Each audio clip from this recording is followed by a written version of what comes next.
my God. Sound okay? Yeah, it sounds amazing. I'm just jamming out to, she did such a great job. What a surprise, right? We have our very own jingle now.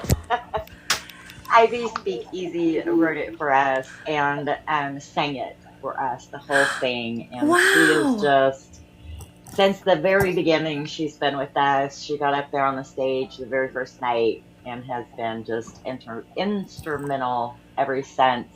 I am trying to find Elizabeth, so if anybody spots her, please let me know. I was trying to invite her from here, but it's not letting me pick her, which is weird because she's one of the hosts of the show. There we go. Oh, thank you for that. Like, where is she? Oh no. No. All right. So Hello. hello. And I just saw Ellen or Elaine. yeah. Oh, I see. There it is. So do you want to go ahead and play that while we're waiting for her to reconnect?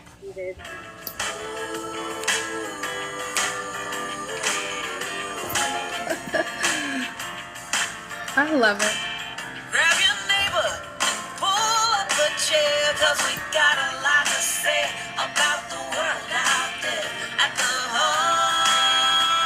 HumpDay Exchange today. I wish I could help.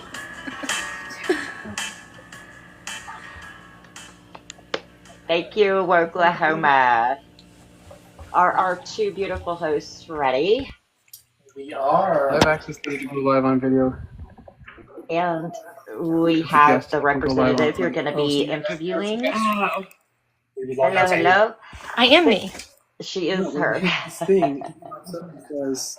Oh.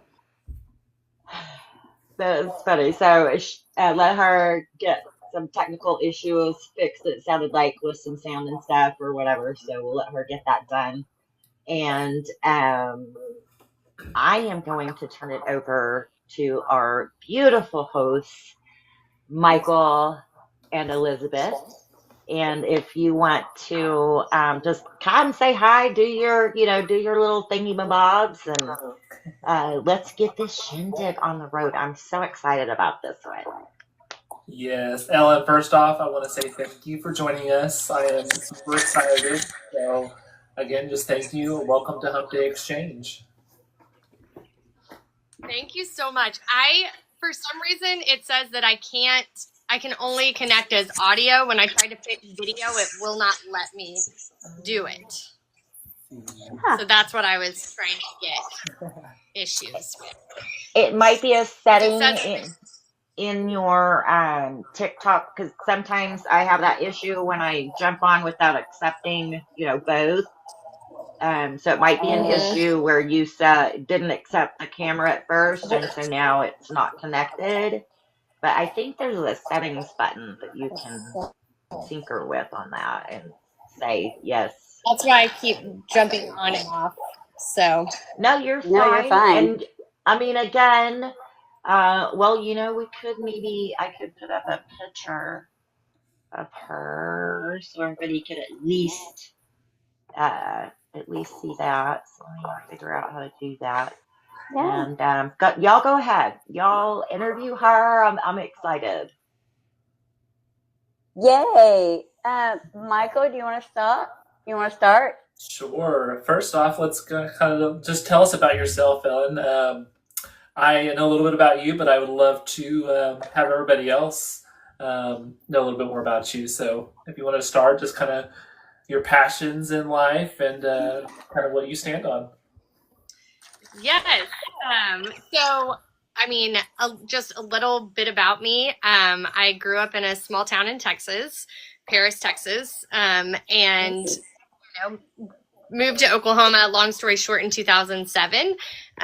Really, my focus primarily was in nonprofit, worked for the American Red Cross and the Regional Food Bank of Oklahoma. And, started, especially at the food bank, getting kind of frustrated because all of the changes that I wanted to see made were really through our public school system, because I knew, kids couldn't learn if they weren't fed. Kids couldn't, learn if they didn't have a quality educator. And we just, I just kept thinking public schools is the place that we need to find better community support and better advocates. And so prior to coming to the legislature, I worked for Oklahoma Education Association as their lobbyist and organizer for 5 years. Cool. That's awesome. That's really cool. Well, so my name is Elizabeth Debo, one of your co-hosts. Yes. My beautiful new friend. So I love that you came on because you're one that we haven't gotten to really meet and talk to and learn about. So I'm really, really excited about this, especially when I started researching and looking up all of your special interest or the interim studies that you were doing. So I don't even know where to start. So with the the childhood hunger and the lack of funding and resources to provide some of these things. So I think my question for you now is, what do we do as far as, so now we have a governor that for 2 years in a row has blocked funding or denied or whatever funding, to feed our kids during the summer. Can you guys hear me okay? Yeah, we can hear you. Yes. Okay, perfect. So, we think about kids, I, as an adult, I cannot function if I'm hungry, period, end of story. Life ends at that moment until I eat. So to be a hungry kid at school, and then to think, okay, in the summertime, they also rely on those additional SNAP benefits and those other benefits where, we would get that federal money, and now Stent blocking or denying that money for the last 2 years. Where does that play into your study? This is a lot. Yeah, I mean, we're really focused on several factors, but one, we know that Ryan Walters came out and said, hey, every school has to feed kids for free, basically a week before school started.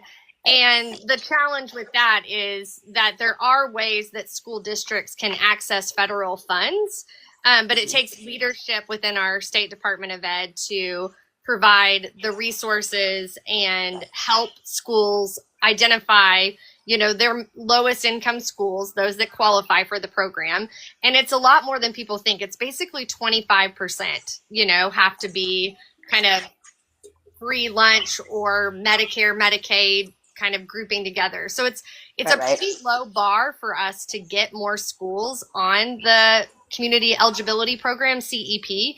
We just need more support for schools to, fill out the paperwork and ensure that their students qualify for that program. So that's one thing that we, one of the reasons that we actually were doing the interim study. Two, falling into this is that we know that there are going to be federal cuts to programs like SNAP, which when you look at an organization like the Food Bank, who does incredible work, it's like a 90-10 split. I mean, 10% of food that is provided to individuals is from emergency food programs. The majority of it comes from SNAP. And so when we are going to cut SNAP back, that is going to fall on our schools and our nonprofits to gap, and they do not have capacity right now to do that. Part of our study is just, hey, we need to identify what are the challenges that we have in order to feed families, kids, and community. And then what are the health implications for that, we're going to speak to a physician about what does it mean to be food insecure in this state and why it's a health concern. We're going to talk about workforce. One of my colleagues, Representative Annie Mins, wants to bring in the military perspective of, if we're going to be military ready, we have to have people who are, and then, we're going to talk to the agriculture community because, tapping into food and resources within our own communities is critically important too. Right. And so we're not going to go into as much about the summer feeding program because unfortunately, as you have discussed, our leadership the past 2 years has not had it as a priority for our state to provide additional food resources in the summer. So our nonprofit and honestly our tribal communities have stepped in to fill in that gap, which we are so grateful for. But yeah, so we're really just kind of talking about school, we're talking about health, we're talking about, what are the long-term implications if we don't try to solve food insecurity in our state. Yes, Well, that I love ties that. into our greenhouse project, doesn't it? I was going right there. I was like, I love that. Tell me more. What is your greenhouse project? Elisa, you wanna take that one or Sure, I don't you're mind the taking that one. pro. Well, I don't know about pro. The pro. Okay, I failed to show up to volunteer because the weekend got away, and my bad. No, it's all good. It's kind of been an all hands as hands are available kind of thing, and it's been great. So we started with one greenhouse basically in my backyard in Bethany, and we've added another one in Del City. We're looking at adding a third one. So our goal is to have at least one greenhouse in all 77 counties. 50% of the harvest goes to here in our city would go to Oklahoma City Mutual Aid to feed the unhoused population. They're feeding almost 75 people every Sunday with a hot meal plus food packets, to help tide them over during the week. And then we're going to take 10% of it, we're going to preserve it, and then we're going to distribute the other 40%. That's really cool. Yeah. Well, a lot of it is that mutual aid is key right now. Like, we're relying on, our own local farmers and growers, to help with our food market, the farmers market and all that. Like, it's getting to a point where it's not if it's going to happen, it's when, and are we prepared? Organizing Okies is getting prepared, right? And and we want everybody else, right, to we want you guys to be prepared as well. And if nothing else, like gardening and greenhousing is a great grounding and coping technique. I'm just saying. You know what I mean? I mean, if nothing else, with the craziness of the outside, like I love I a have garden. clients that tell me that they like to garden. I'm like, girl, you should do that. You should garden. Yes. Hey, so something else, Ellen, I just kind of wanted to touch on. So, caveat, I work in mental health and substance use, community, mental health and substance use. So, like when I look at like your childhood hunger and the chronic absenteeism, like for me, I look at the, not only the ACE scores, but with that mental health, like the trauma of that. And I don't think, kids are resilient, they bounce back, all the things, but this affects the way our brain wiring grows. So if I'm hungry, and then people are making fun of me because I don't have food, shelter, clothing, whatever, like my kid was chronically tardy when I was in active addiction, and he would cry, "Mom, don't make me a tardy. You're gonna make me a tardy again." So I just kind of want to know, like, does mental health and substance use play a part in any of your study? So I would love to say that is one of the main components, but what I can tell you is you hit on one of the key parts about chronic absenteeism, which is we talk about it as if families are refusing to bring kids to school. And the truth is, there are underlying reasons why kids are not going to school. And whether that's mental health, my study is going to talk a lot about housing and evictions. I ran a bill last session on increasing the amount of fees that landlords had to pay in order before they could file an eviction, because we have some of the lowest eviction fees, which makes it really easy for especially large apartment complexes to file evictions on families. And we know that those targeted are families. And if you're evicted, you're not showing up to school. If you're moving all of the time, you are going to be chronically absent. And so we talk about wanting to solve school problems, but we don't want to talk about those underlying issues. So you definitely hit on mental health. We are going to have a component.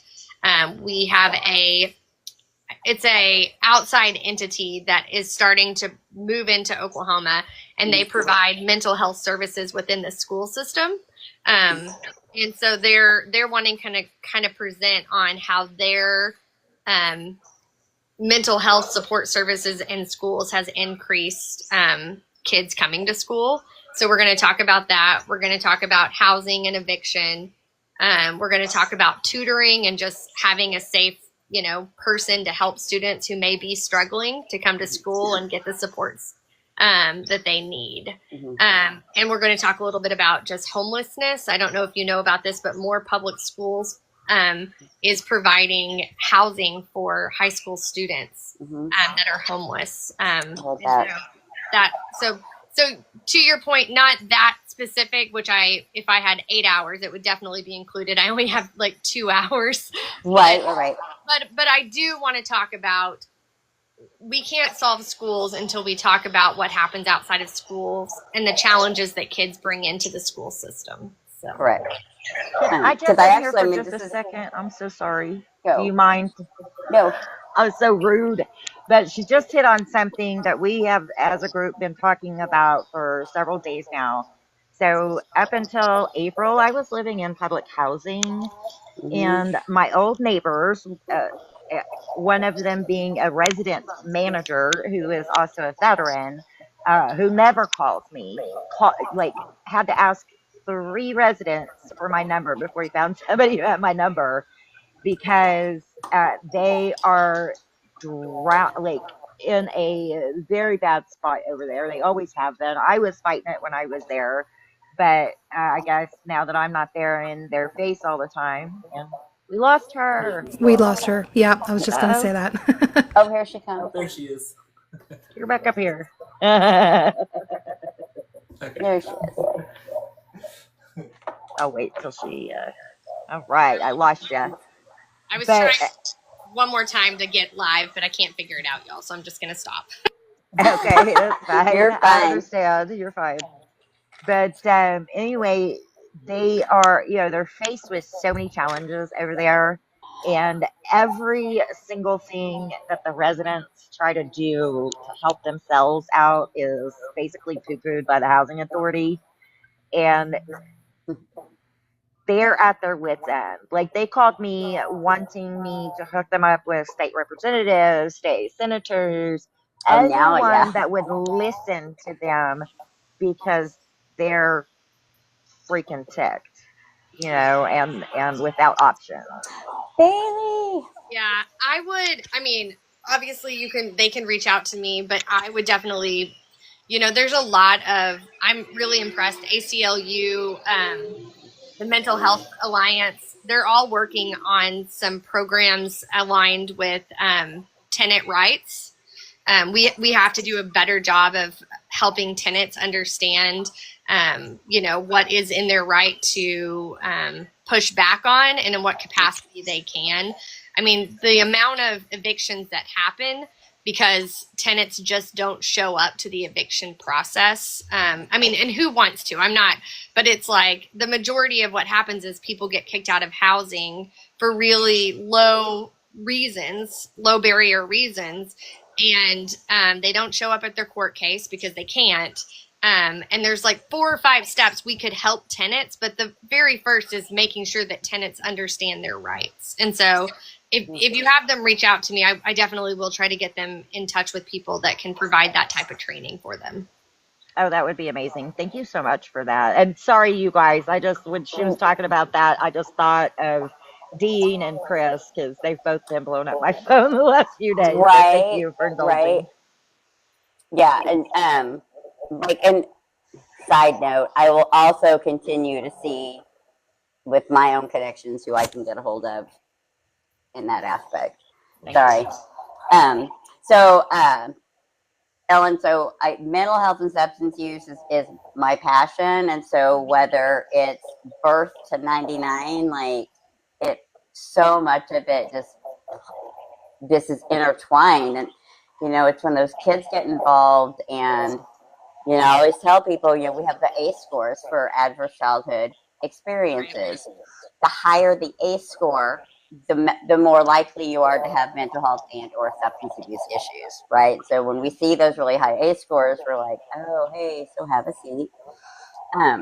Do we know that we're going to treat this one a little different, right? Well, more kid gloves, that kind of thing, or a little stern, whatever.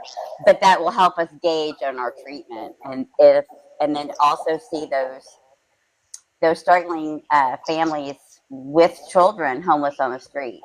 As somebody who works in the field, that's really difficult to see. And you're just like, you do so much and it's hard.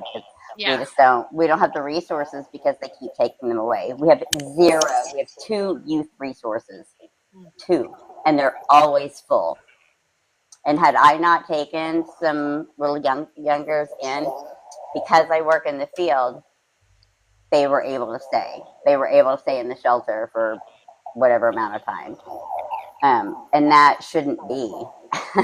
Yeah. No, absolutely not. It's really, it's heartbreaking, because that is such a huge barrier for kids, to access those kind of programs. And those that we have are quality and are doing incredible things. But when we just are limited by space, that's really difficult. Yeah. Because I know, because a lot of the community mental health centers, have people that go into the schools. Some of that's been curbed back. I know when I was in Guthrie, I personally was certified to go in. Like if there was a crisis, like a child in crisis at the school, then if I was on call, I would have been the one to go out there. We just don't have those services like that anymore. Like the youth mobile crisis team, we just don't see those services like we did with our kids. Yeah. I wanted to kind of touch on our go back into the school portion for our immigrant students. Have you seen if there's I'm trying to think of the word, I know some people in my life I've seen personally, they're kind of scared to bring their kids to school. Have you noticed if there's a dip of our immigrant students that going to school? If there's going to be any expansion on protections for our immigrant students? Anything like that? So Who's elected? I know that I don't know that we've seen as big a dip as I had seen at the beginning of when the Trump administration had first started and the fear was out. And so I think that time period the end of last school year was definitely a little bit more fearful. And there were, school districts who really stood strong and said, we are supporting our students. That is a priority for us to ensure that they feel safe, that their families feel safe sending them here. And I know that was a huge priority for our Democratic caucus members to ensure that schools understood, what their rights were in that capacity. This school year, I have not gotten as much feedback on that fear. But I can't imagine that it's not still there, to be honest. It's very, we don't know what's going to happen all the time, and so when federal officials and National Guard are being utilized in a capacity that we're not used to, we can't guarantee people anything, but I don't see as much in the schools as I did at the end of last year, I guess is what I can say. You've, sorry, can I jump in here? I have a question, burning. Okay. Burn You've the tires. you've emphasized public schools to funding, you've emphasized funding for public schools to the national average and raising, teacher pay. Is there a specific is there any specific budget priorities that you're pursuing to try to, I guess, make that happen? I did run legislation last year on increasing teacher pay, increasing teacher pay steps. It didn't go anywhere because of our budget constraints that are pushed by our leadership, not, that we don't have funding in the state to fund resources in our community. That's a choice for me. There are ways that we can raise funds and prioritize spending in our state in places that we need it most. So yes, I did run legislation on it. I will say the budget process is really, as it's transparent in that you can go on the budget portal and see where we fund. I don't feel like it's engaging, right? Like we're not asking community members, hey, what are your priorities? What should we be funding? And if education is our highest priority, I know that it is the biggest piece of our budget. That doesn't mean that we're funding it to the level it needs to be funded. Just because it's over 50% of our budget doesn't mean that it's meeting the needs of our state.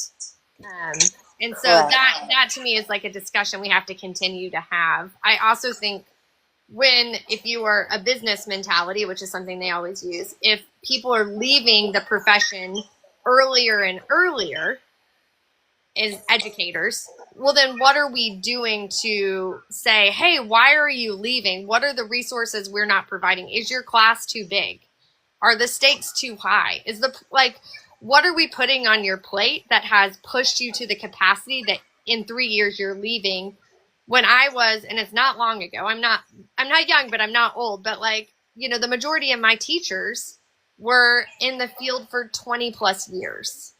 And so, it comes with deprofessionalizing educators, but we really need to do a better job of, paying and valuing the professionals in our schools every day. And we'll reap the benefits, but, for some reason it's hard to get people to move towards that. I hope that answers your question. Yeah, thank you. Thank you. Sorry, my cat's having a cow. You have kids in public schools? Yes. Yeah. So. How do you balance that? Oh, I'm fortunate. Unlike some of the legislators, my district is right by the Capitol. So I do have, I'm lucky that until this year, my kids walked to school. So their middle school and elementary school was in walking distance. So that helps a lot. But it is a lot, but it also gives me a front page, like a front seat of what's happening within our school system. And, what I get frustrated, there's twofold, right? There are things that are successful. My kids have incredible teachers. There are people that show up every day in our school system who, are fighting for kids to learn, who are meeting kids where they are.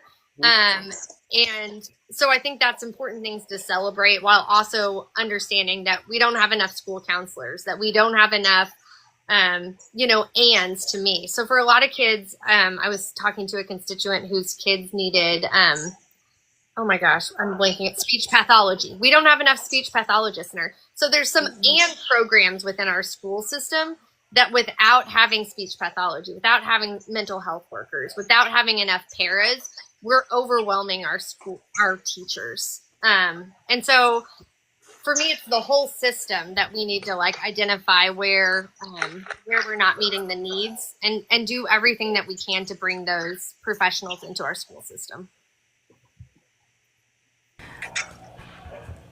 I wish Prime wasn't going away.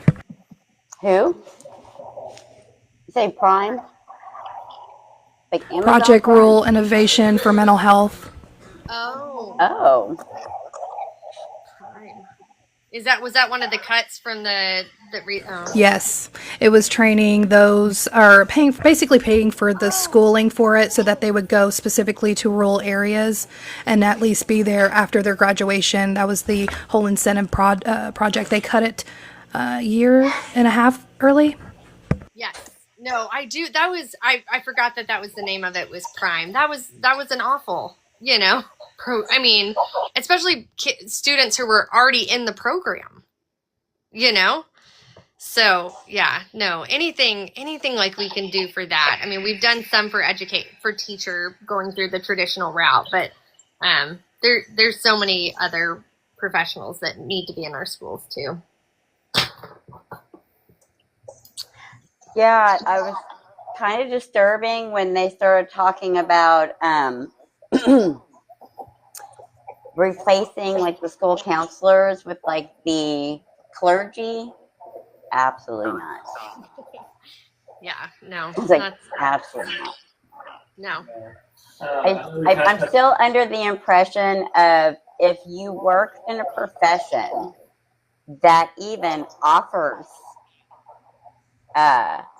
sexual abuse and low charges, like if you even have that, they have an insurance that you can purchase. If you even work in a profession that even offers that, I don't think you should be around children. Yeah. I'm just saying.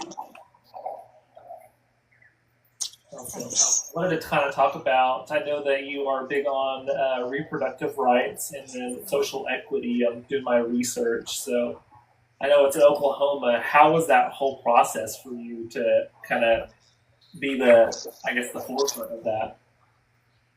Yeah, I mean, it is. I'm kind of overwhelmed with that question right now, but mainly because, if you have talked to anybody in the last 2 years who has had to deal with as a woman, reproductive health care on all aspects, that's from accessing birth control, that's from having a healthy pregnancy, that's from having an unhealthy pregnancy that you have to meet with the physician to figure out what is in the best interest of your health, and the access points that you need are not available in our state, and you've talked to someone who has to go through that. In the last 2 years, I've had to deal with that personally, not myself, but people I care deeply about. And I am at an all-time just frustration about our inability to move out of the way and ensure that people have access to healthy pregnancies. And that means sometimes not carrying a child to term because it's not in the best interest and health of those involved. And that's none of our business, personally. So sorry, you hit me on one that really frustrates me right now. There is, I don't know if you all know, there's a movie on Sunday. I know only a little bit about it, but it's going to be showed at Rodeo Theater with Repro 46, I think is what it's called. And it's really looking at, abortion care through a healthcare lens is my understanding, and the medical reproductions that happen because of our inability to provide full medical care to women. And that's unacceptable to me at this point. So It really is. Yeah. I mean, men's reproductive rights do not vary from state to state. Why do ours? Yeah. Why? Absolutely. Man, go ahead, Michael. Oh, yeah, no, I was going to just touch on that. I mean, it's basically, we have lawmakers making laws that don't even have uteruses, or, and they're making decisions for women. So I love that you're so passionate about that, and I feel very deeply. And I have family, friends and family that need healthcare for that. So, yeah. Yeah. And the idea at this point that it is only available to those who can pay it. That's where we've landed at this point. I know there are programs out there for individuals who can't afford it, but it is overwhelming to be pregnant, period, the end, if you've ever gone through it, Right. It is very stressful. exciting time for people, but it doesn't mean that it's going to be healthy for everyone. And so I really struggle right now with us not providing full access to all women. The way we've limited it has really hurt specifically low-income women in our state.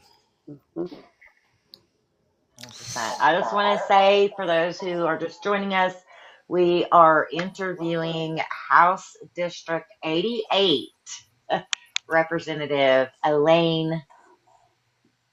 Is it Pogemiller? It's Did I say that right? Ellen Pogemiller, yeah.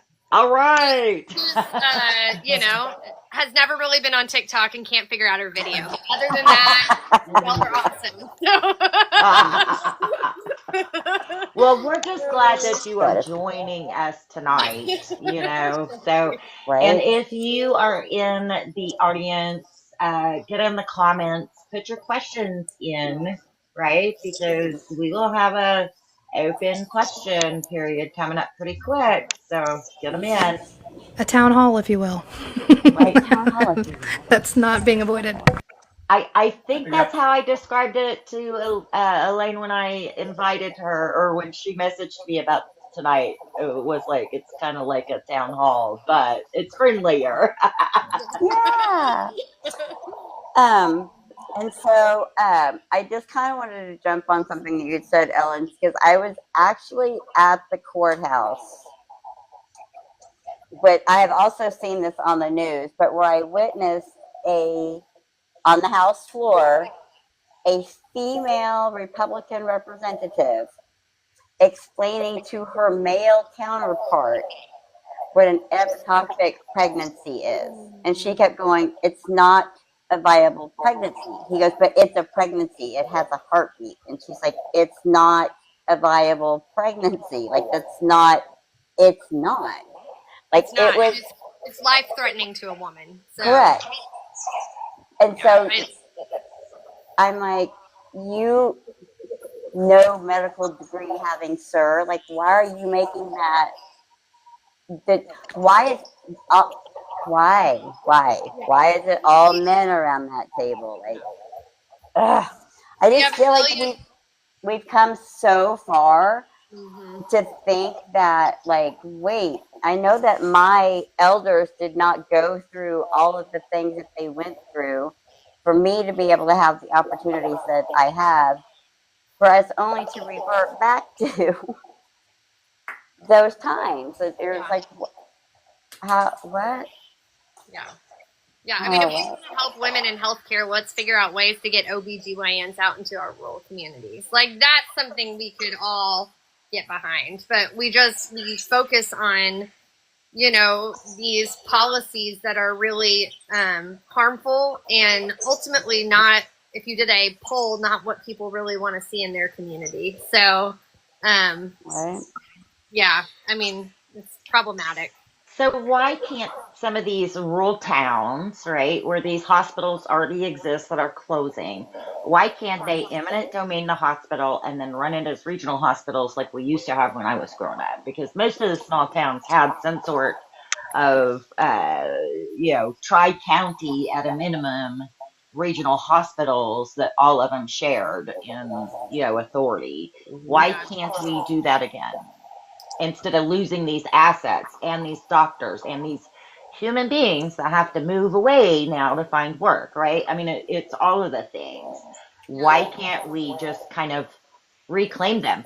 They still private land all the time to build highways, turnpikes, whatever, parking lots. They don't care, right? So why not do something good with that power?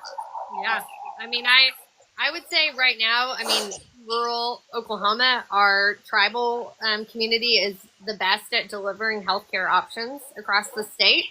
And so, if I was a real leader in our rural community, or if I was governor of our state, that's where I would be leaning in. I would be leaning into our tribal community who has been able to build new facility, has been able to retain and recruit physicians and nurse practitioners and healthcare providers to serve a larger community. I mean, I think structural population-wise, how hospitals look are going to look different than they did. We've just, in some of our rural communities, we've really lost populations to be able to maintain a certain level, but it doesn't mean that they need to drive 2 hours to Oklahoma City or Tulsa. So we're going to have to think more of a regional model and use our healthcare partners that have served communities like that to help build that infrastructure. And that just creates more community, because anytime you do these joint ventures or these coalition things, and we're learning that, on the organizing side is you have that strength in number and the extra hands so you can start spreading out in the projects that you can take because you have more capacity. So I would love to see some regional stuff going on. We are trying to champion that as well. Yeah. Come on. So, Like for real. When are you gonna run, Ellen? We need a change here. I think you'd be very passionate. I'm just gonna put my personal opinion out there. I'm just House District 88 for life. That's my lane right now. So. Right. But, Well, listen, freaking Julia's got us looking at other counties now. It's like, well, I can just hop over there and run over there. Yeah. Because I just had that conversation, I think with a client. We're just talking about the fact that it's the rural communities. Like you're voting against yourself and you don't even realize that you're voting against yourself until they close like a Cushing or a Kingfisher or these things start closing because when those Medicaid cuts start happening, you're just like, it's really like, yeah. but educate also, yourself. what about, we went to the ODP convention just a few months ago. And we don't even, the ODP still doesn't even have all 77 counties active, right? And then not only are all the counties not active, but then like trying to find somebody within those districts who is, I don't know, humanity forward to talk somebody that is a normal human being into running for office. Like it takes a special person to want to put up with what used to be and what should still be a stewarding of our public resources, right? And they've turned it into this ugly like competition thing between two corporations or something. It feels weird, but like stewarding our public resources. How do we find the candidates and get them interested in stepping into it? Because every single time it comes down to, oh my God, I don't want to be attacked, or any number of things. So how do we find those people within those districts, those counties? How do we get them involved? I know. That's $1 million question for sure. Part of it is we have to show up. I do think in general, Democrats are going to have to continue to show up in rural spaces where maybe we haven't been as much. That I think that's important for us to show up. I do think running for office, you have to talk to someone 5, 6, 7 times about it. It's an overwhelming decision, not only for yourself, but if you have a family or you have friends, that you cared, whatever, you're very protection oriented over those that you love most. So, I think we have to like give people a little bit of grace of like putting yourself out there now is, to your point, it's a lot more under a microscope than it used to be, but that doesn't, but I also think people underestimate that they don't bring something to the table. And what I can say is like, we need way more diverse voices from like what they like, the areas of the state they live in, like the industries that they represent, their passions. I love, we just Representative Alicia Timmons is a Democrat that just joined our team. And I'm super excited. She's a former judge and attorney. And that's a world I like care about, but I really honestly don't know that much about it. So I'm grateful to have someone who has been in those spaces to bring that voice to the Capitol. So I think it's also like helping people realize their expertise and why that is a critical voice that we need at the Capitol. Because some people think, oh, I've never done this, or I don't have this, and that's really less about what it is. It's, to your point, are you someone who cares about our community? Do you want to show up? Are you eager to learn more, because it is overwhelming, all the things that we need to know? And if you can check all those boxes and you're a good human being, like, you got a lot going for you right then and there. Right. So we got to make people understand that it's not the expert, a lot of different characteristics that we need, that people bring to the Capitol every day. And most people in this space have it. They just need the confidence to know they have it. Yes. Hey, so somebody asked about, so speaking of tribal land, can women get reproductive health care on tribal land? I saw that, and I actually remember having that discussion when Roe v. Wade was overturned.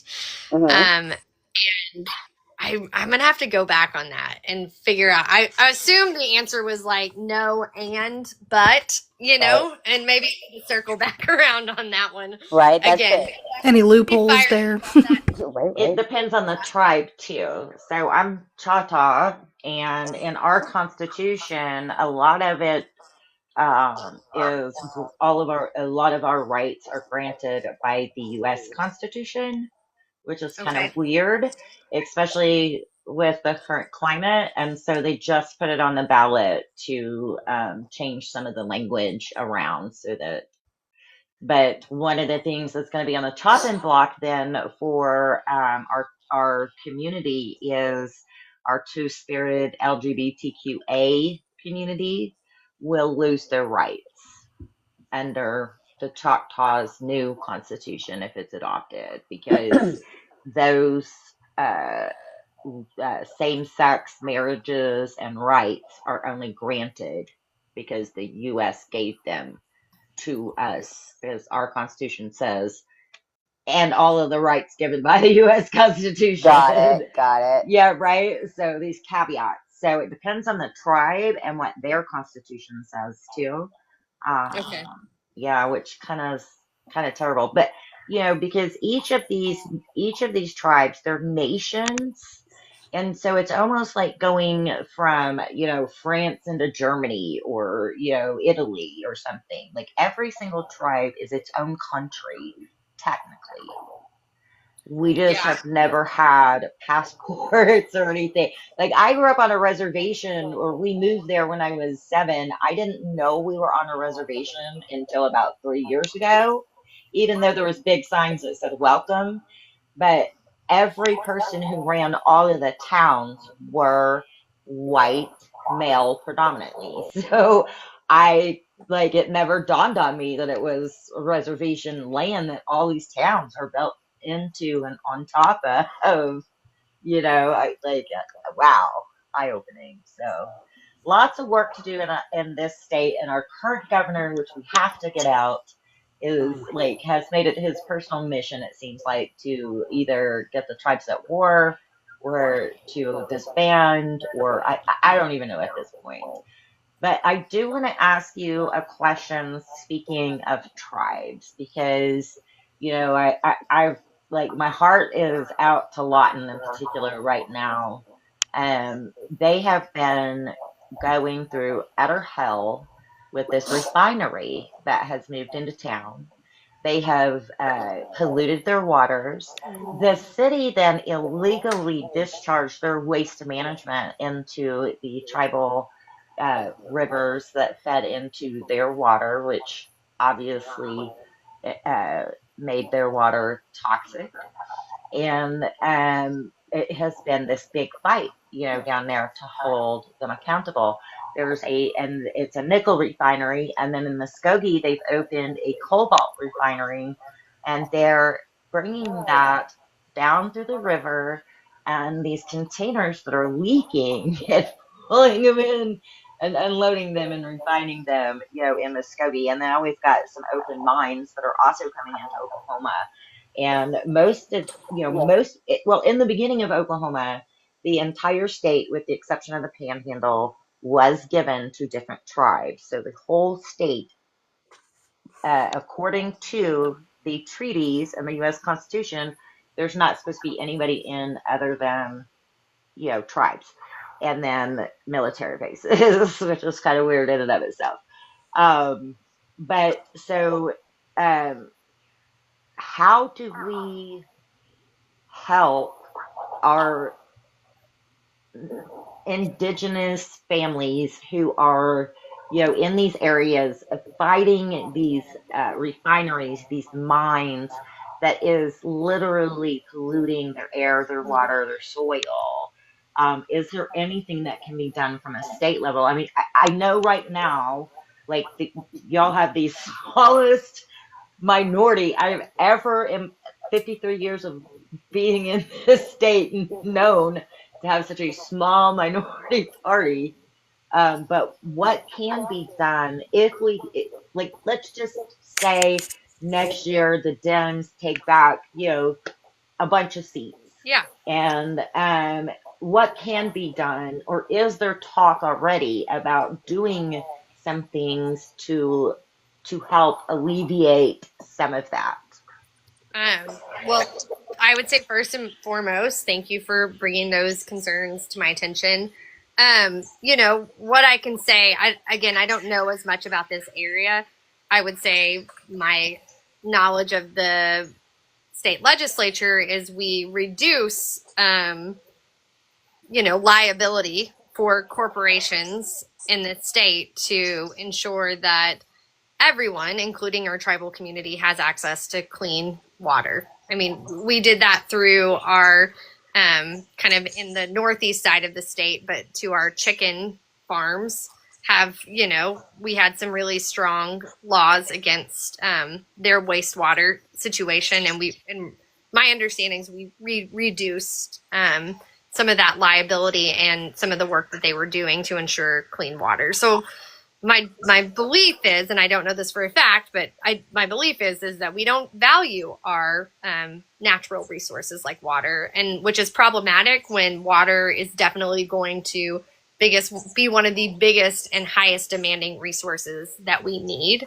And having a forward facing plan of attack, not attack, but plan of not only conserving water, but also preserving water, it is critically important to the infrastructure of our state, and everyone benefits when we prioritize that.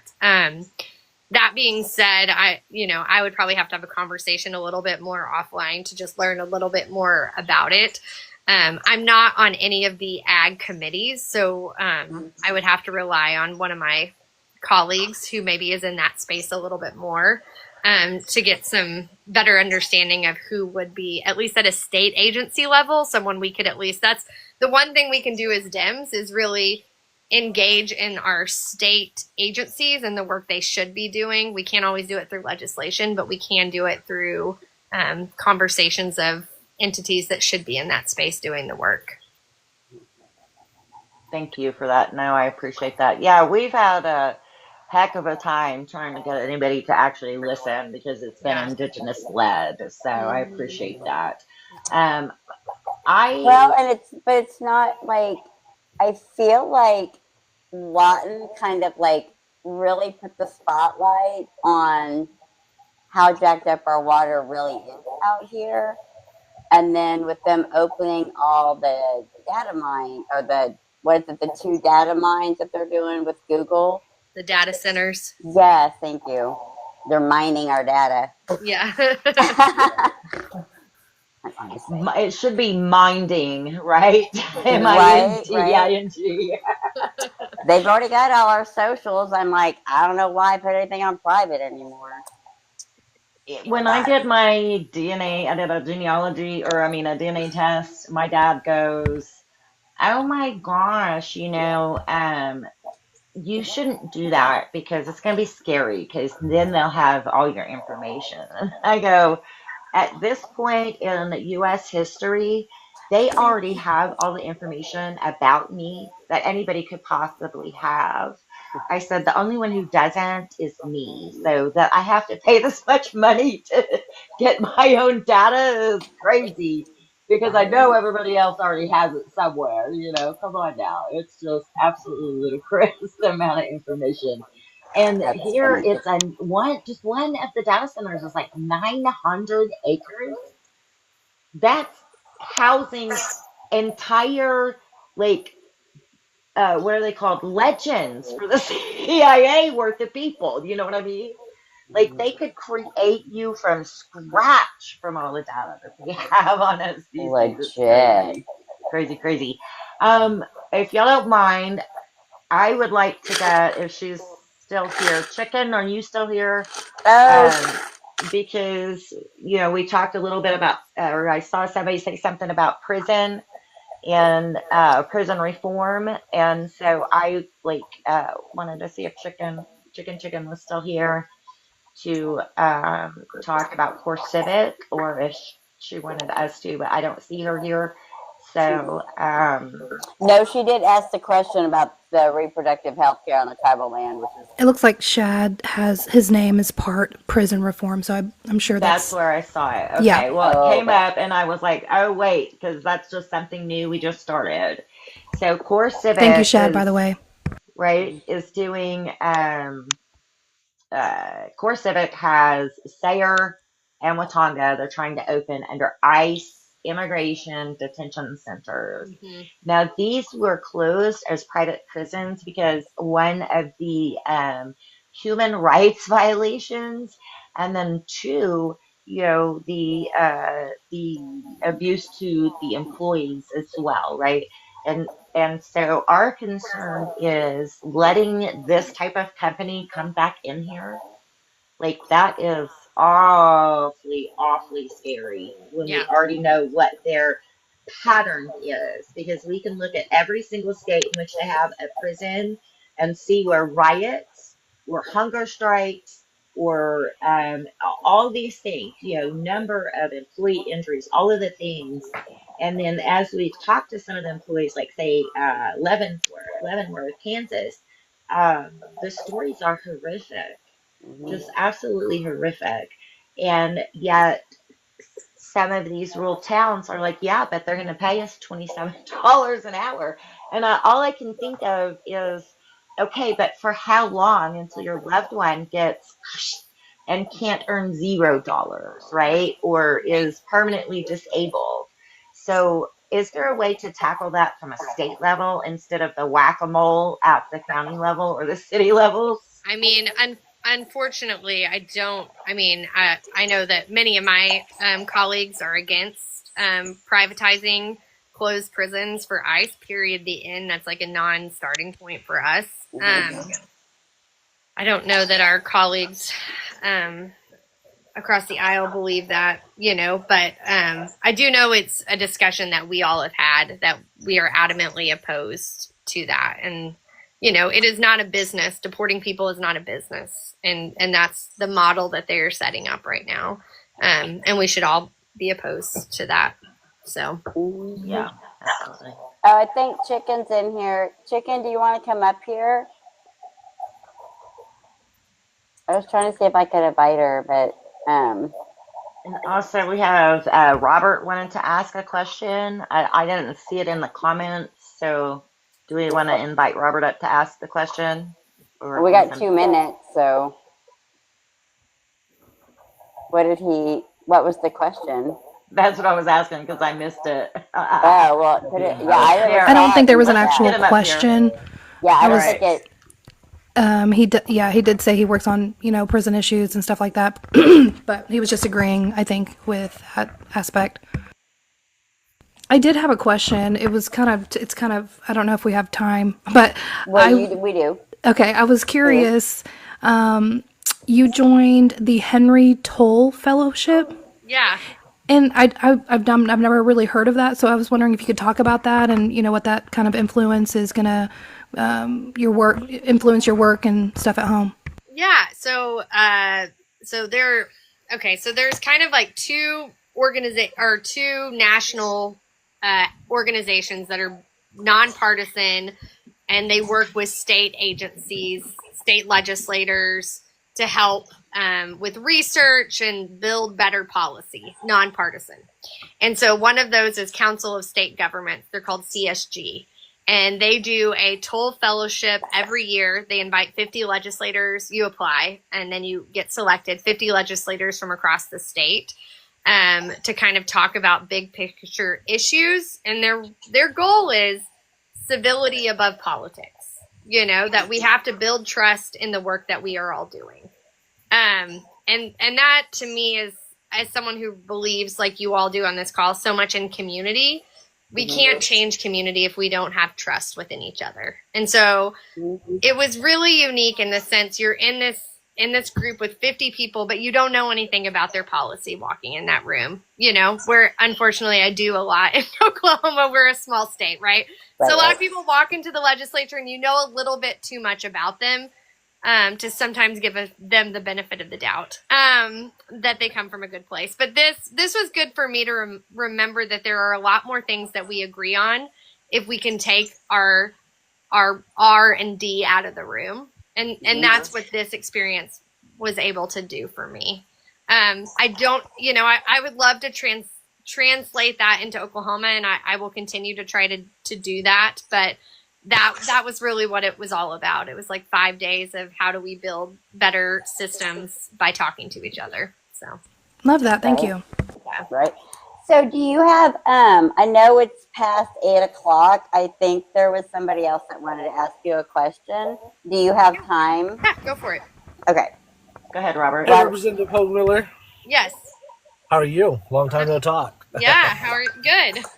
So, you were talking about private prisons, with the contractual agreements that the private prisons had within the state of Oklahoma on offenders that went to the private prisons. Is there any detail that the Democrats could combat that 5-year contract that's had by private prisons if they were released from incarceration and then brought back in, they automatically go back to that prison? Is that something the Democrats would be willing to combat, to do away with those contracts that we put on, because they're the number one contributors to the Republican Party in their campaigns? If you look at the Ethics Commission's reports, private prisons contribute highly to the Republican Party. Is that something that you all would be willing to combat? Yeah. So can I just repeat that back? Because again, I'm a freshman, so sometimes I don't know what I don't know. But what you're saying to me is that in those systems, if someone was released and then they went back in prison, they automatically probation. Yes, they automatically go back to that prison. Oh my gosh! Yeah, that's bonkers to me. I mean, I don't know that much about it. If you would email it to me, like a little more information, that would be great for me. Because I spoke to Annie and I spoke to Mickey and some of the Democrats, of our white collar crimes, bogus checks, credit card fraud, stuff like that. We have so many nonviolent offenders going into the prison system, which costs taxpayers anywhere from $32,000 to $42,000 a year for nonviolent offenders that are going to prison for bogus checks, credit card frauds.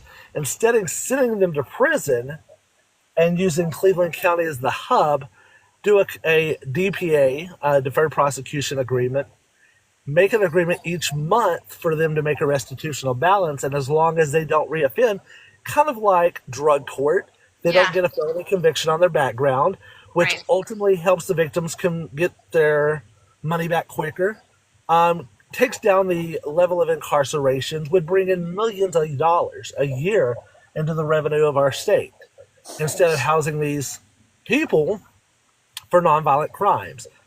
A lot of people say, no, we would have to look into it, or that's not good because it gives people the opportunity to keep writing checks. But we're not saying that on our drug offenders.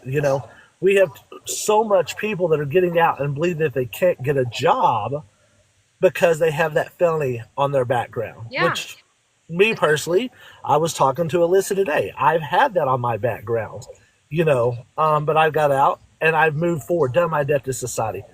would that be something that you all would be willing to do? Yeah, no, absolutely. I mean, on the county level, the whole system needs to change, but I went to an event where our county commissioner spoke, and the recidivism rate at Oklahoma County Jail is 80%. That's insane. And we're sending people back because they can't pay their fines and restitution. Yeah. So the whole system is structured in a way that doesn't make any sense. Correct. With the end goal of not, our end goal should be that people never come back into the system. And it doesn't seem to be our priority. So I'm going to bounce off something Robert said, because I also know that, I don't know if it's like that in Oklahoma County, but it's like this in Garfield County, is that if you're sitting in jail under more than one charge, so say you get pulled over, you've got drugs, you got paraphernalia, you've got all the blah, blah, blahs. So that's 2 or 3 charges right there alone. Right. So you're going to pay whatever those court costs, jail costs, and fees times 2. So now they double your court costs and fees. So if you can't pay them, then they just put you back in jail. So there's your recidivism rate. So it's just on and on and on. It's especially these rural towns. Like it's all about the money. It's all the good old boys and who can line my pockets with what. Yeah. And my last question, really quick too, for you all, is recently with Ty Burns, Representative Ty Burns, resigning his spot for domestic abuse. I would like to see more accountability on both sides of the aisle, for Democrats and Republicans. I know the Democratic Party is low in our numbers right now, but we have legislators that are doing unethical stuff like that. And I don't want the Democrats being known as the party that doesn't stand up for moral rights as well. And I'm not going to say the representative's name on live, but how are we going to show that we're not just going to call out the Republican side for resignation when we have other people on our side doing the same thing? Yeah. No, I think that's what I'm talking about. What? Somebody's gonna have to talk to me after this session. I do think we that gray line is what we saw with Representative from Pawnee was an admission of guilt, and oh my gosh, they went through and they gave the conviction, all of those. For those that are maybe in process, that's probably our gray area, but I 100% get where you're coming from. And once they were on a agreement to pay it back, and then reoffended, that's where my issue is. I hear you. In that matter. Yes. Because I don't want them to be like, well, crap, we're calling out the Republicans to do right, but we can't call our own people out. Yeah, I hear you. No. Yeah. I love that. Thank you so much, Robert. Thank you very much. All right, and thank you for, oh my gosh, even over Ellen, a little thank bit. you so much. Y'all, I'm going to Who's get got off the this music? call, and we're going to do this a year from now, and I'm going to figure out how to do live for real, so you can see me. I'm glad Yes, that you please. said Yes. that, because as soon as this comes my back gosh. around, girl, we got work to do. We got work to do. Thank you all so much for what you You're all welcome. do, too. Thank you. Thank you, And Ellen. we'll get you We'll the see you later. link to the full Yes. interview as well. I'm snapping to your music. I love it. Grab your neighbor, This is like a hug. chair, 'cause we got a lot to say about the world out there at the HumpDay Exchange.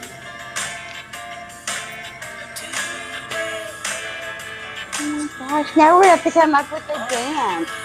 I love it. I think we got our sway and our I Okay, love so it. wait, so Michael's in Norman, Yes. Tiffany's in Tulsa. You got me and Elisa here. Like, we should all do a live and learn a dance so we could have that. So we got, you know how many counties I'm we so got down. covered? So down for I love that. it. I love it. I know. Now, next week we have a candidate, right? Yes, Erican. No, I think next week is. I thought it was Brandon Wade. Wade. Wade, yeah. Yeah, Wade. Erica is November 19th.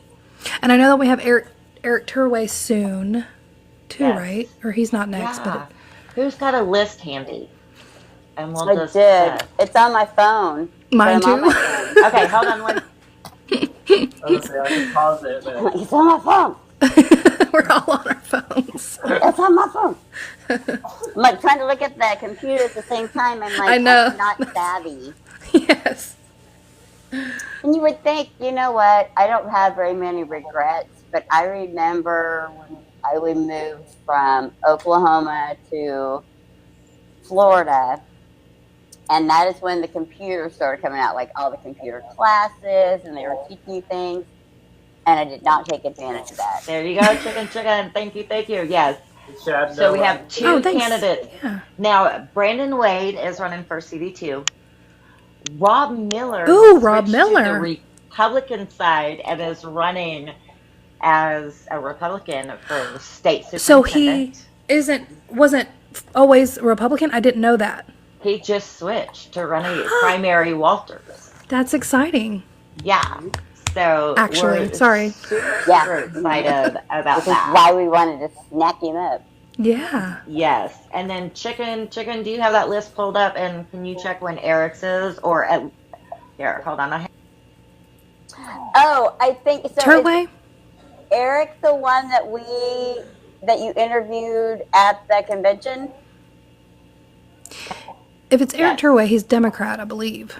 Yeah, all of them are Democrat except Rob Miller. He's the Okay. only Republican that has signed up so far. Wow. So, That's but exciting. I mean, but again, right? Like he was a Democrat, and Ryan Walters went after him super hard as the superintendent of Bixby. He's the one that filed the Lawsuit. Yes, Yes. he's the one that did the lawsuit.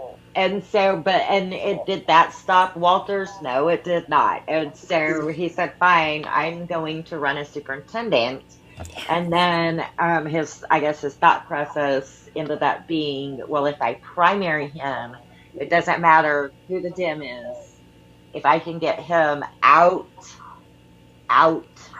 then nobody will have to worry about him, right? So he won't be in the general. So strategy-wise, like he's taking one for the team.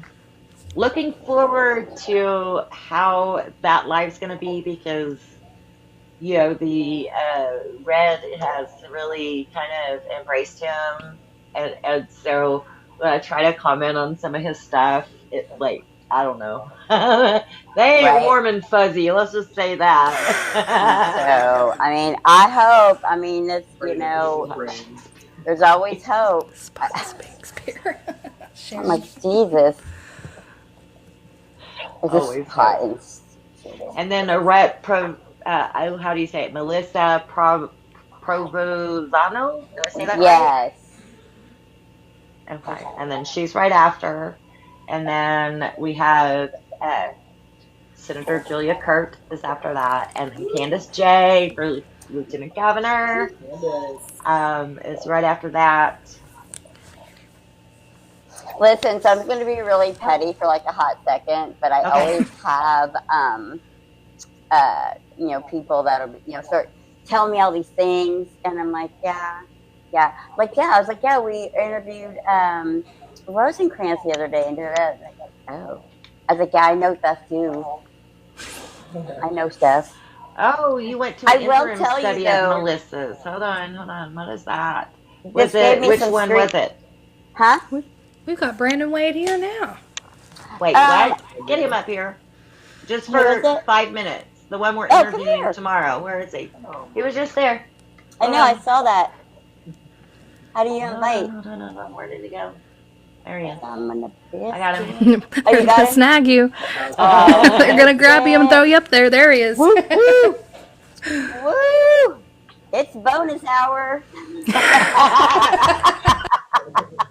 Maybe don't Hey, Brandon, welcome. We were just talking about interviewing you next week, so thought we'd get a little jump start. Give us some little sound bites so that we can start Yes. pushing it out there. Woo-woo. Hello, Brandon Wade. Yeah. Hello. Hello, hey y'all. Good. How are you Hey, doing? how are you? Doing good. Put you on the spot. Okay, good. Hey, so we got a few. You want to tell us like who are you and how'd you do it? Who Elevator are you and what speech. you're running for and running all the things? You got the podium. You got the podium, sir. Oh, sweet. I'm Brandon Wade. I'm running for U.S. House of Representatives for CD2 in Oklahoma against Josh Burkeen. Just a working class guy running for political office. I'm a union guy, so I understand how to represent people, and that's what I'm looking to bring to the table. Is somebody that's working for the working class instead of the establishment and the corporate greed that we have stranglehold over our government right now. Right. So what area is that? You said CD2? Yes. So Yeah. what area is that? What counties are included in that? I think there's 26 whole or part. It's starts up where I'm at in Washington County, goes all the way across the Kansas line to the eastern border of Oklahoma, all the way down the eastern side, wraps around Tulsa County, cuts out a little bit of Wagner, Okay. and all the way down to the Texas line. So it's a large area. Now, Yeah. there's 3 Democrats that jumped in that race. Is that I was going to correct? say, Eric Turway's there too, right? Yeah, Jumped in that race. Is that I was going correct? to say, Eric Turway's there too, right? yeah. There may be, or we still got time before filing date. So Right. That's in April, right? yeah. Cool. Cool. What prompted you to run? Like, what was the poker that got you? That's just really tired of where our government's going. One night, this is my actual third time run for an office. The first time I run, I jumped into the U.S. Senate race and didn't have a clue what I was doing. I just jumped into it.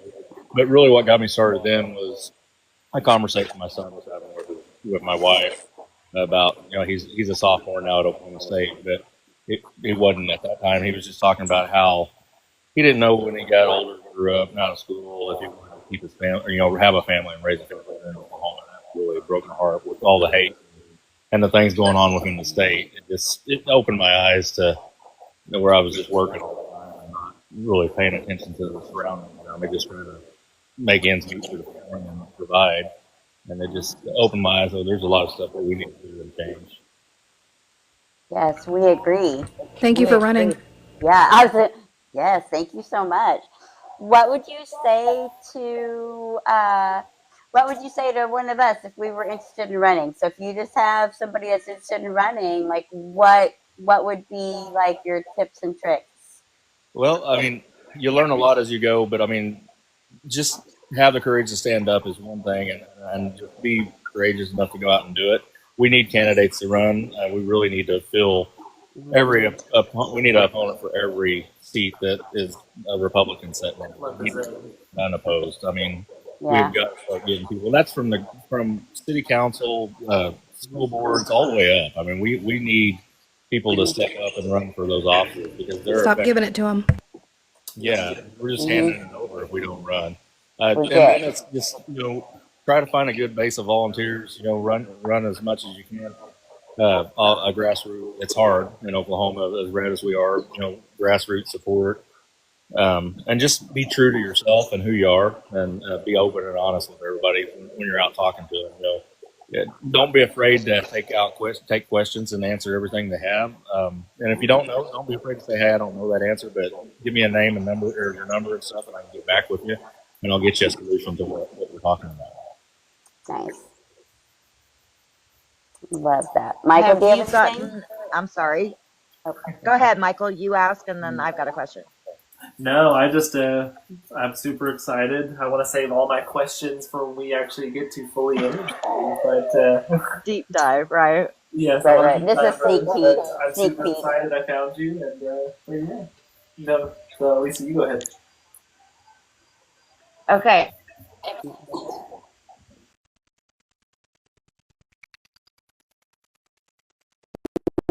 So, No, so Lisa, you go ahead. okay.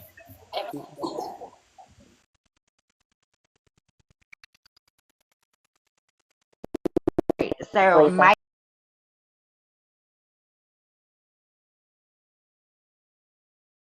party.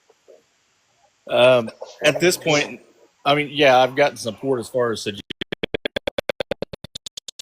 how to do things. John's been really good up front throughout the whole before he became the new chair. Previously, no, I didn't have any help from the former Democratic Party. Of course, they're limited what they can do right now because there is going to be a primary. There's at least 2 of us running, so they got to pretty much stay out of it or neutral until that. But I'm hopeful that there's going to be more help this time around than there was last time. I'm hoping the new leadership is going to make a change there. Yeah. What's the best way for us to support your campaign for right now? If financially, if you can, is great. If not, volunteering. But through Act Blue, you can reach that through my website. It's Brandon4Congress.com. We're revamping and trying to get everything up and going. I got some volunteers on that's working with that. They've been doing a lot of work on that today. So we got some more revised stuff. I don't know if they got all my policy stuff on there yet. Okay. Get that stuff in. They do have what I'm hoping to be my first bill that I can ever push through after I get elected, which I'm calling the American Dream Act, which is going to address our health care for all system, Social Security issues, also working class building job programs, stuff to build working class up, and then the homeless situation we have in this country. Those 4 issues that should help address a lot of other things too if we can take care of those. Yeah. You gonna get those darn files released? Well, I hope they're done before I get there. I mean, Right. I hope the victims. I listened to them today talk, and just heartbreaking hearing all that. But I hope if they Right. get Congress to do what they need to do, and they release them, I hope they just release their names that they're collecting, because we need accountability for that. 100%. For sure. No, your website is up. I did see a lot of your policies on there, and that's why I reached out to you and then was super excited. A lot of your policies, I think a lot of people in this live and will appreciate. So thank you again. So yeah. Thank you, And I guys. can't wait to have you on next Yeah, I'm excited. week That's why I was because checking them I want out. to know more about your solutions. For real. And then could I come up for a minute while Brandon is here? Yes. Real quick. We'll get you It's Miss there. Sharon, I believe. Yep. Hi, everybody. Hello. Hi. Hi. Hi, welcome. Hi to anybody who doesn't know who I am. I'm Sharon. I live in Mays County, and I'm one of their delegates. Hi, Brandon. You and I've met and we've talked. Yeah, how you doing, Sharon? I'm doing okay.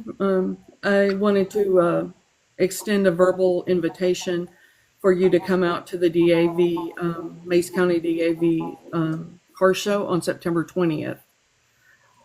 Because we're also going to be doing voter registration that day. Okay. You got my information where you can reach out to me later? I think my mother still has your card floating around. Okay. I'll check with her in the morning. Okay. If not, just well, I can get. I don't. You guys can not. Just well, I can get. I don't. You guys can all hear my phone number. I don't really care. If you got something to write it down, I'll give you my cell, and you can shoot me a text. Okay. And I wanted to. Somebody asked in the chat if anybody had any numbers on Democrats versus Republicans in the state. There was a special committee put together for that, and one of our affirmative action people has those numbers. Thank you, Shad. And what they found out was that our district, Brandon, I thought you would be interested in knowing this if you don't know it yet, but our district is one of the few districts in the state that has Democrats that aren't leaving the party. Yeah, I know the last time when I was looking, when I got into it a couple of years ago, we were still outnumbered quite a bit, almost 2-1 with Republican versus Democrat numbers. But yeah, but I assume some of those are probably Democrats that are registered Republicans and vote in primaries and things like that. But, hopefully we can continue to build and grab more Democrats and get more people on board, rebuild some trust with the ones that we have lost as well. Now, we included demographics. We did a spreadsheet that's got all 77 counties on it, and then some of the cities, within. And I pulled the voter registration for Democrats, for Republicans, and Independents for every county. And the numbers are like so weird because of how not necessarily red, because they're not. There's really not a whole lot of red in Oklahoma. They're purple. So Democrats and Independents combined equal the same number as do, and sometimes more than the number of Republicans. And Independents typically in the state of Oklahoma lean more left than they do right. Otherwise, they go to the Libertarian Party, or it's been our experience in research. But appealing to that broader perspective, because when you're in office, you're not hired to represent one party or one corporation. You're hired, to steward the public resources. And whether you have an R or D or an I or an L or G or whatever initials after that, right? The job you're hired to do is to steward public resources. And we have gotten so far away from that in calling elected officials leaders, because we're not sending them there to lead. We're sending them there to mind the store, right? Our public treasuries are being robbed blind at every level because we've allowed these politicians to play the hands game between half and half. And all of us are getting screwed on that. So I want to see people who are running as public steward candidates, because we have a lot of public resources that need to be stewarded, more so than we need politicians telling us what we're supposed to be doing. Because we've been able to figure that out for a while. Politicians can't seem to get it together. Just my humble opinion on that part. But we've got to get away from thinking about government as either we win or we lose. Because in that mentality, every person loses. Every human being within those borders loses. And why I ran screaming from politics so long ago, and why I'm kicking myself from getting back in, because it's still just as nasty.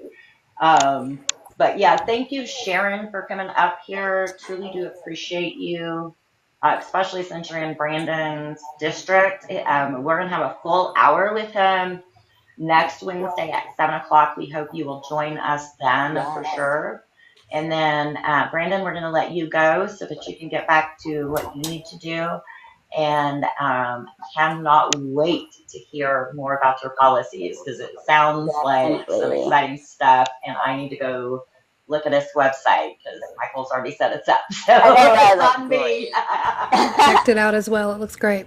All right, and thank you so much for hopping on with us. Thank you.